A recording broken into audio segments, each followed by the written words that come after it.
Buen día. Anasbabis Iliopatías México le da la más cordial bienvenida al día de hoy a la doctora Itzali Pamela Linares Chávez, quien abordará el tema presentación clínica de las principales iliopatías renales. Ella es médico cirujano, egresada de la Facultad de Ciencias de la Salud de la Universidad Anáhuac Norte. Estudió la especialidad de genética médica en el Hospital General de México, Dr. Eduardo Lisiaga, avalada por la Universidad Nacional Autónoma de México. Cuenta con un curso de alta especialidad en genodermatología, además de estar certificada por el Consejo Mexicano de Genética AC. Actualmente es médico genetista en Hospital Ángeles Metropolitano y Star Médica Luna Park. Adelante, por favor, doctora Pamela Linares, plática del día de hoy. Muchas gracias, doctora Rayas. Pues buenos días a todos. Agradezco nos acompañen en esta primera jornada internacional de ciliopatías de la Asociación Anasbabis Ciliopatías México. Y bueno, como comentó la doctora, les voy a platicar sobre la presentación clínica de las principales ciliopatías renales. Vamos a revisar la agenda. Voy a platicarles, les voy a dar una breve introducción de las ciliopatías. Posteriormente vamos a revisar las ciliopatías renales más importantes y al final daremos las conclusiones. Y bueno, pues ¿qué son las ciliopatías? Las ciliopatías son un grupo de enfermedades que están asociadas a variantes patogénicas en los genes que están relacionados con la formación y la función ciliar. Los cilios son orgánulos que se encuentran en la célula y que tienen una estructura similar a una antena. Estos sobresalen de la membrana de la célula en casi todas las células de nuestro cuerpo. Y los cilios se pueden dividir en dos tipos. Tenemos a los cilios móviles y a los cilios primarios o inmóviles. Los cilios móviles son aquellos que forman parte de estructuras multiciliadas, es decir, forman parte de grupos de cilios en la superficie de la célula y estos se mueven, como su nombre lo dice, y generan un flujo. A diferencia, los cilios primarios son una proyección solitaria de la célula, estos son inmóviles y están involucrados en la comunicación de la célula en su entorno. Muy bien. En esta imagen les quiero mostrar que además de la diferencia en la capacidad de moverse activamente, también son diferentes en su estructura. Ambos tipos de cilios tienen un esqueleto de microtúbulos, como pueden ver en la imagen. Sin embargo, el número de pares de microtúbulos son desiguales. En el cilio móvil podemos ver que en la periferia se encuentran 9 pares de microtúbulos, pero tenemos un par central. A diferencia del cilio inmóvil, que solo tenemos los 9 pares de microtúbulos en la periferia. Además de esto, tenemos ciertos componentes en el cilio móvil que son los que impulsan el movimiento, como son la ineína y la anexina. El cilio está implicado en la regulación de la polaridad celular planar. Este término se refiere describe la orientación coordinada de las células y estructuras celulares a lo largo de un eje dentro del plano de una superficie epitelial. La polaridad celular planar es la principal vía de señalización que controla la división celular orientada, la cual es crucial en el desarrollo de los túbulos renales. Y las alteraciones en esta polaridad celular planar van a conducir a las nefropatías quísticas. Las ciliopatías son enfermedades causadas por defectos en los cilios. Entonces, debido a que los cilios están presentes en todas las células del cuerpo, su disfunción puede conducir a un amplio espectro de características clínicas. Las principales características dentro de la ciliopatía son la enfermedad renal quística, la retinosis pigmentaria, defectos del tubo neural, discapacidad intelectual, alteraciones esqueléticas que pueden ir desde una polidactilia hasta el acortamiento de extremidades o costillas cortas, obesidad, alteraciones respiratorias e infertilidad. También podemos tener citos inversus y bueno, estas manifestaciones pueden presentarse de manera aislada o formar parte de un síndrome. Las ciliopatías en las que las variantes patogénicas causan daño renal se conocen como ciliopatías renales. Los fenotipos asociados con las ciliopatías renales pues incluyen la nefronoptisis y la enfermedad poliquística renal. En las ciliopatías, los riñones son los órganos que más comúnmente se ven afectados y la presentación de las alteraciones renales pueden ir desde defectos en la concentración urinaria en riñones que aparentemente son normales hasta riñones displásicos con múltiples quistes. Las principales vías de señalización que se afectan en las ciliopatías renales son la vía de señalización WNT canónica, también tenemos a la vía de señalización HIPO y a la vía de señalización mTOR. Se ha visto que cuando estas vías se encuentran alteradas, están asociadas con daño renal como enfermedad quística renal o fibrosis renal. En este esquema que les muestro, pues lo que podemos observar es la correlación entre los diferentes fenotipos y las proteínas estructurales del cilio. Ustedes pueden ver los diferentes complejos que se forman, los complejos proteicos, y por ejemplo, del lado izquierdo, en la parte superior izquierda, pueden observar el complejo de la policistina, que está formado por la policistina y policistina 2, y bueno, variantes patogénicas en los genes que codifican para estas proteínas están relacionadas con la enfermedad poliquística renal autosómica dominante. También en la membrana ciliar se encuentra la fibrocistina, que junto con la policistina 1 y policistina 2 forma un complejo. Esta proteína, la alteración de esta proteína está relacionada con la poliquistosis renal autosómica recesiva. Si nos vamos más abajo al cuerpo basal, aquí encontramos otros complejos. Uno es el bebesoma, el cual está relacionado con el síndrome de Bardet-Biedl cuando hay alteraciones en estas proteínas. También encontramos el complejo formado por la nefrocistina 5 y 6, asociada al síndrome de Senior-Loken cuando hay alteraciones. Si nos vamos más arriba en la zona de transición, tenemos otro complejo de nefrocistinas, incluye la 1, el 4 y la 8, relacionados con la nefronoptisis. Y bueno, más arriba tenemos proteínas relacionadas con el que ayudan al transporte intraflagelar y bueno, estas están relacionadas con el síndrome de Joubert y síndrome de Meckel. Ok, y bueno, hablando de ciliopatías renales y los fenotipos clínicos, pues las ciliopatías, como habíamos platicado, se deben a variantes patogénicas en genes que codifican para proteínas ciliares. A menudo o es muy frecuente que el riñón esté afectado junto con otros aparatos y sistemas. Como pueden ver, buen día. Pueden ir desde defectos.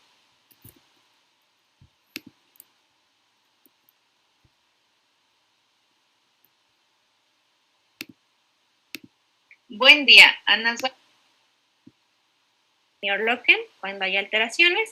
Si nos vamos más arriba en la zona de transición, tenemos otro complejo de nefrocistinas, incluye la 1, el 4 y la 8, relacionados con la nefronoptisis. Y bueno, más arriba tenemos proteínas relacionadas con el que ayudan al transporte intraflagelar. Y bueno, estas están relacionadas con el síndrome de Joubert y síndrome de Meckel. Ok, y bueno, hablando de ciliopatías renales y los fenotipos clínicos, pues las ciliopatías, como habíamos platicado, se deben a variantes patogénicas en genes que codifican para proteínas ciliares. A menudo o es muy frecuente que el riñón esté afectado junto con otros aparatos y sistemas. Como pueden ver en la imagen, del lado izquierdo, en rosa, tenemos a los aparatos y sistemas que se ven más frecuentemente afectados, como buen día, Ana Suavis. Pues lo que podemos relacionar el sistema esquelético, el hígado, alteraciones cardiovasculares, y del lado derecho tenemos otros aparatos y sistemas que también se llegan a afectar con menor frecuencia, pero no menos importantes. Podemos tener que los pacientes presenten alteraciones respiratorias, alteraciones faciales, problemas endocrinológicos como puede ser obesidad, alteraciones del sistema nervioso central como es el encefalocele, problemas musculares, también problemas reproductivos y alteraciones en el desarrollo. Ahora vamos a hablar de la enfermedad poliquística renal. Okay. Dentro de la enfermedad poliquística renal tenemos a la enfermedad poliquística renal autosómica dominante y a la poliquistosis renal autosómica recesiva. Estas son enfermedades monogénicas que se caracterizan por la presencia de múltiples quistes que afectan principalmente al riñón y al hígado, y son las iliopatías más frecuentes. La enfermedad poliquística renal autosómica dominante se presenta en la segunda y tercera década de la vida y tiene una incidencia de 1 en 400 a 1 en 1000 recién nacidos. Y la poliquistosis renal autosómica recesiva, su presentación es en la etapa prenatal, neonatal, y la incidencia es de 1 en 20,000 casos, es decir, que es menos frecuente que la autosómica dominante. Las variantes patogénicas se encuentran con mayor frecuencia en los genes PKD1 y PKD2. El 80% de las variantes patogénicas aproximadamente la encontramos en PKD1 y el 15% aproximadamente en PKD2. El 90% de los pacientes van a tener antecedentes familiares, solo el 5 al 10% se deben a mutaciones de novo. Los quistes se van a formar a partir de las células epiteliales tubulares como resultado de una proliferación celular aumentada. Estos lo que van a hacer es que van a desplazar progresivamente el parénquima renal y van a comprimir la microvasculatura, dando como resultado una lesión renal. Aquí en la imagen les muestro también otros genes que se han asociado a la enfermedad poliquística renal autosómica dominante, que se presentan las variantes patogénicas que se presentan en ellos es con menor frecuencia, pero también se han asociado. Muy bien, hablando de las manifestaciones clínicas, los pacientes con enfermedad poliquística renal autosómica dominante van a tener una función renal normal durante la infancia. Posteriormente, y generalmente ya cuando los pacientes son adultos jóvenes, pueden llegar a presentar hematuria macroscópica en el 50% de los casos, dolor abdominal o dolor lumbar. El dolor agudo, cuando los pacientes tienen dolor agudo, este se debe generalmente a la presencia de un quiste hemorrágico, a infecciones o litiasis renal. Y cuando el dolor ya se hizo crónico, pues se atribuye a los quistes como tal. Los pacientes también pueden llegar a hipertensión arterial en el 60% de los casos. En el 50% de los casos, a los 60 años, los pacientes ya tienen enfermedad renal terminal. La disminución de la filtración glomerular inicia a los 40 años. Y bueno, otros datos que presentan estos pacientes, pues pueden tener quistes hepáticos en el 80% de los casos. También pueden presentarse quistes en páncreas, en la membrana aracnoides y en vesículas seminales.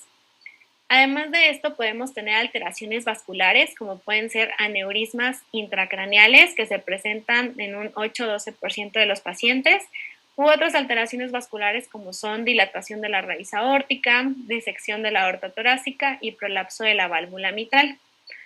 También podemos tener alteraciones a nivel gastrointestinal debido a que los riñones van creciendo de tamaño y estos pueden comprimir el tracto gastrointestinal. Entonces los pacientes pueden tener anorexia, obstrucción gastrointestinal y desnutrición.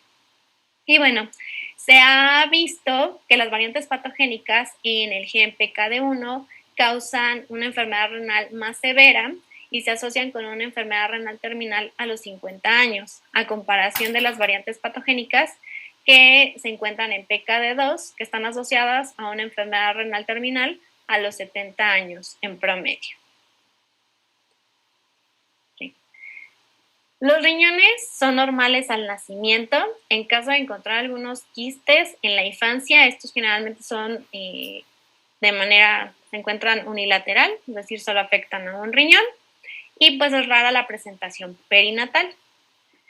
Los quistes se forman y estos van creciendo, van aumentando en número y van creciendo. Estos se van a convertir en macroquistes y como resultado vamos a tener riñones grandes con un contorno renal distorsionado, como lo pueden ver en la imagen, tanto del lado izquierdo como del lado derecho. Algo que no es frecuente, a diferencia de la enfermedad poliquística renal autosómica recesiva, es la hipertensión portal y la esplenomegalia. Aquí podemos ver que el vaso se encuentra de tamaño normal. Muy bien.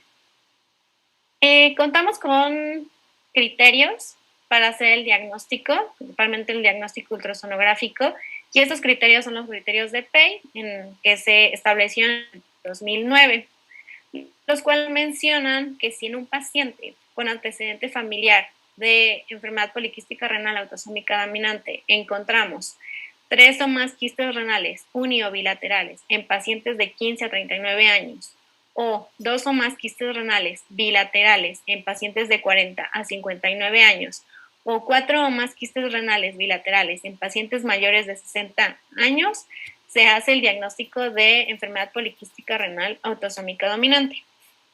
La presencia de menos de 2 quistes renales ofrece un valor predictivo negativo del 100%, y puede considerarse suficiente para descartar la enfermedad en personas en riesgo de más de 40 años. Si utilizamos la resonancia magnética o la tomografía, necesitamos 5 o más quistes bilaterales en pacientes de 16 a 40 años. Aquí pues se requiere un mayor número de quistes, ya que estos estudios tienen una mayor sensibilidad y pueden detectar quistes mucho más pequeños. Y bueno, también si hacemos el estudio genético, la identificación de una variante patogénica heterocigota, pues nos da el diagnóstico de enfermedad poliquística renal autosómica dominante. Okay. En caso de que tengamos un paciente sin antecedente de historia familiar, pues en pacientes de 15 años o menos requerimos de 3 o más quistes renales bilaterales confirmados por tomografía, resonancia o ultrasonido. Y en pacientes de 16 años o más serían 5 o más quistes renales bilaterales, igual confirmados por tomografía, resonancia o ultrasonido, para sospechar de que se trata de la enfermedad poliquística renal autosómica dominante.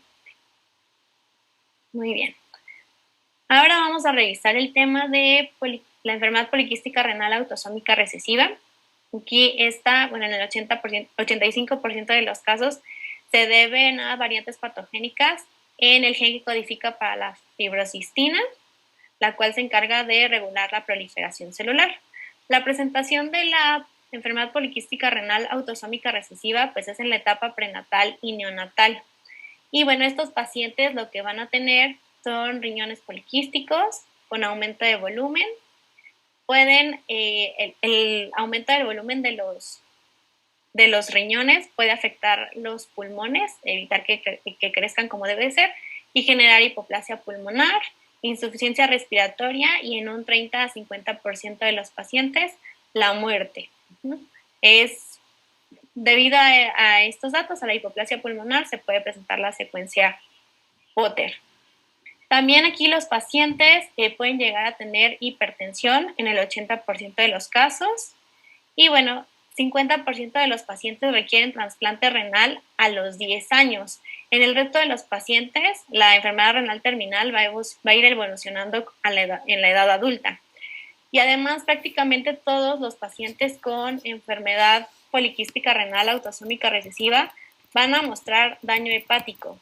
Es decir, van a presentar también hepatomegalia, fibrosis hepática, y esto va a llevar a hipertensión portal y varices esofágicas. Y también es frecuente ver hiperesplenismo, esplenomegalia en estos pacientes. Okay. En la enfermedad poliquística renal autosómica recesiva vamos a observar dilataciones fusiformes no obstructivas de los conductos colectores renales, lo que va a llevar a una insuficiencia renal progresiva. En estos pacientes, los riñones preservan el contorno renal y generalmente sí se complican, a diferencia de la autosómica dominante, con hipertensión portal y esplenomegalia, como les comentaba. La mayoría de los pacientes van a tener dilatación del sistema biliar intra y extrahepático. Y bueno, aquí los pacientes van a presentar generalmente características clínicas severas al nacimiento, por lo que el diagnóstico prenatal pues, es útil en el manejo. Y el diagnóstico prenatal involucra hacer algunos estudios, se recomienda hacer la ultrasonografía fetal y la resonancia magnética, ya que bueno, son estudios que tienen una alta importancia clínica. Sin embargo, es importante considerar que la precisión de las técnicas de imagen es baja y los quistes generalmente se observan hasta la semana 30 de gestación. Y bueno, aquí en esta diapositiva les pongo un cuadro comparativo entre la enfermedad poliquística renal autosómica dominante y la enfermedad poliquística autosómica recesiva.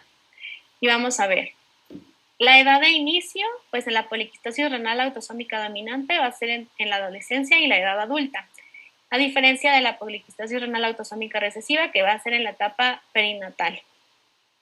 El tipo de herencia, pues como su nombre lo dice, la poliquistosis renal autosómica dominante es autosómica dominante, la otra es autosómica recesiva. En cuanto al tamaño del riñón y a los quistes, pues ya habíamos visto que en la poliquistosis renal autosómica dominante va a haber macroquistes, y estos van a ser de diferente tamaño, y en la poliquistosis renal autosómica recesiva, pues el tamaño son pequeños los quistes, menos de 1 centímetro. En el hígado vamos a encontrar quistes simples en la poliquistosis renal autosómica dominante, y en la poliquistosis renal autosómica recesiva vamos a encontrar dilatación de las vías biliares intra y extrahepática, y podemos tener una insuficiencia hepática.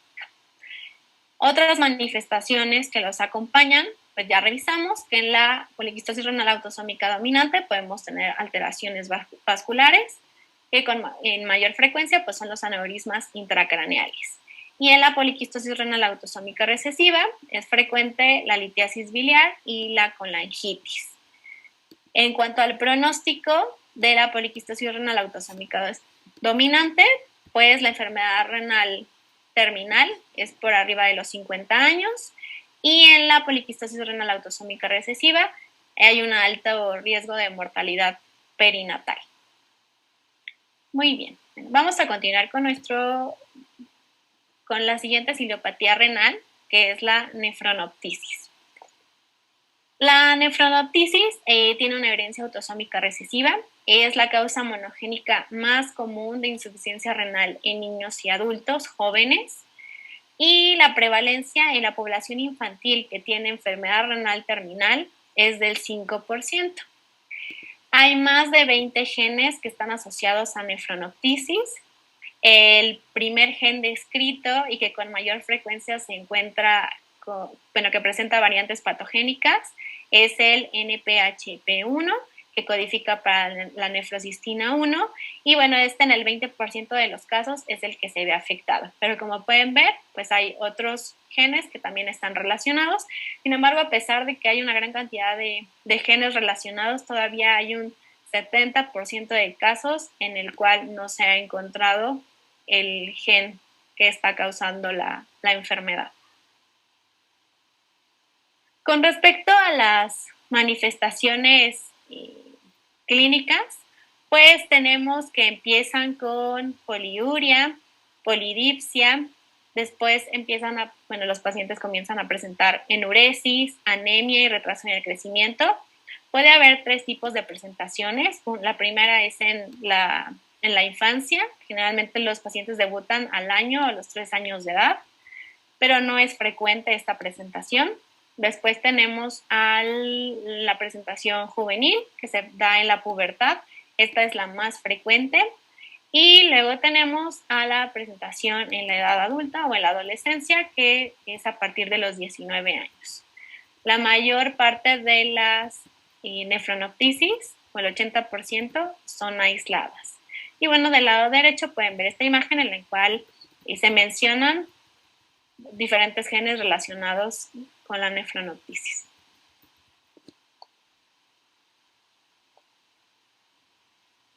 Muy bien. Con respecto al ultrasonido, ¿qué es lo que vamos a encontrar en el ultrasonido en los pacientes que tengan nefronoptisis? Pues vamos a encontrar que los riñones son de tamaño normal, o aquí pueden estar reducidos, a diferencia de la enfermedad poliquística renal. Aquí lo que vamos a encontrar también es una pérdida de la unión córtico-medular y un aumento de la ecogenicidad. A diferencia de la poliquistosis renal, los quistes aquí se van a encontrar solo a nivel de la unión córtico-medular. Por eso es que encontramos una pérdida de esta unión. Si hacemos un estudio histopatológico, lo que vamos a observar igual van a ser quistes en la unión córtico-medular. Podemos encontrar disrupción de la membrana basal tubular, fibrosis periglomerular, infiltración de las células túbulo-intersticiales con fibrosis intersticial. Esos son los datos histopatológicos que podemos observar. Okay. Como les había comentado, el 80% de la nefronoptisis pues, se presenta de manera aislada, sin embargo, hay 20% de los casos que presentan manifestaciones extrarrenales. Dentro de las manifestaciones extrarrenales, pues podemos tener alteraciones oculares, como lo es la apraxia ocular tipo Cogan, que se va a caracterizar por movimientos oculares horizontales anormales con nistagmus. También tenemos la retinosis pigmentaria, que los pacientes van a empezar con ceguera nocturna, la cual va a ir progresando hacia una pérdida visual. Pueden presentar también coloboma del nervio óptico y aplasia del vermis cerebelar, lo cual está asociado principalmente con el síndrome de Joubert. Okay. También podemos tener en el 8% de los casos fibrosis hepática, en un 20% retraso en el desarrollo. Podemos tener alteraciones esqueléticas que pueden ir desde epífisis en forma de cono, acortamiento de las extremidades y costillas, polidactilia, braquidactilia y craneosinostosis. A nivel del sistema nervioso central, tenemos el encefalocelio occipital, hipopituitarismo, crisis convulsivas. A nivel pulmonar podemos tener bronquiectasias y a nivel gastrointestinal, colitis ulcerativa. Estas son algunas de las manifestaciones extrarrenales que se pueden presentar en pacientes con nefronoptisis que, bueno, nos darían otros síndromes. Otro de los síndromes que es importante revisar es el síndrome de Bardet-Biedl. En realidad aquí les voy a mencionar algo, bueno, les voy a dar muy poca información, ya que más adelante vamos a tener una plática específica del síndrome de Bardet-Biedl, pero solo es importante que sepan que este síndrome tiene una herencia autosómica recesiva y las principales manifestaciones clínicas son la distrofia de conos y bastones, que encontramos en el 90% de los casos. Estos pacientes van a tener retinitis pigmentosa. También van a tener polidactilia posaxial en el 80% de los casos, obesidad, alteraciones genitales, alteraciones renales, que bueno, las alteraciones renales son la principal causa de morbimortalidad en estos pacientes y el fenotipo renal va a ser variable, ya que se puede presentar como una enfermedad tubular quística y también como malformaciones renales. Son frecuentes los defectos en la concentración urinaria en pacientes con función renal normal y quistes pequeños. Y bueno, otra de las características de estos pacientes es la discapacidad intelectual en el 60% de los casos. Ahora vamos a mencionar otros síndromes que, bueno, también todos estos síndromes están relacionados con nefronoptisis, pero además de la nefronoptisis, de los datos, tienen otras características específicas. Por ejemplo, tenemos al síndrome de Senior-Loken, que además de los datos de nefronoptisis, vamos a tener retinitis pigmentosa. También tenemos al síndrome de Joubert, que estos pacientes van a tener malformaciones del sistema nervioso central, tienen hipotonía, retraso en el desarrollo y algo muy característico que se observa en la resonancia magnética es el signo neuroradiológico del diente molar. ¿Esto a qué se debe? Va a haber ciertos datos que nos van a dar que se vea, como lo pueden observar en la imagen, como una muela. Y esta se va a deber a que los pedúnculos cerebelares superiores están engrosados, alargados y mal orientados. También tenemos una hipoplasia del vermis cerebelar y la fosa interpeduncular es profunda. todos estos datos nos van a llevar a que se observe esta imagen de diente molar. Y bueno, el otro síndrome es el síndrome de Meckel-Gruber, que está relacionada con una alta muerte perinatal. Los pacientes, además de la alteración renal, pueden tener encefalocelia occipital, fibrosis hepática y polidactilia postaxial. Muy bien. Y bueno, hemos llegado al final de nuestra plática. Entonces, les voy a dar las conclusiones. Los avances recientes en la secuenciación genómica, pues como ustedes saben, ha transformado el campo del diagnóstico clínico. La secuenciación de siguiente generación actualmente es mucho más accesible para los pacientes para hacer un diagnóstico y gracias a esto el campo de las iliopatías renales está evolucionando rápidamente. Con cada descubrimiento genético llega la oportunidad también de identificar nuevos mecanismos genéticos. Sin embargo, a pesar de todos estos avances con la secuenciación en el diagnóstico clínico, pues son pocos los tratamientos profilácticos o curativos que existen para las iliopatías renales. La mayoría son tratamientos sintomáticos de las iliopatías renales que revisamos. El único medicamento que actualmente está aprobado por la FDA es el tolvaptan, que es para tratar la poliquistosis renal autosómica dominante. Y bueno, este es un inhibidor de los receptores, del receptor B2 de la vasopresina. Y lo que se ha demostrado es que retrasa la disminución de la filtración glomerular. Uno de los desafíos que tenemos implica el uso de todos estos descubrimientos que se han hecho para desarrollar terapias dirigidas y retrasar y prevenir los daños en el riñón y otros órganos. Y bueno, pues muchas gracias. Espero que la presentación haya sido de utilidad y agradezco la invitación.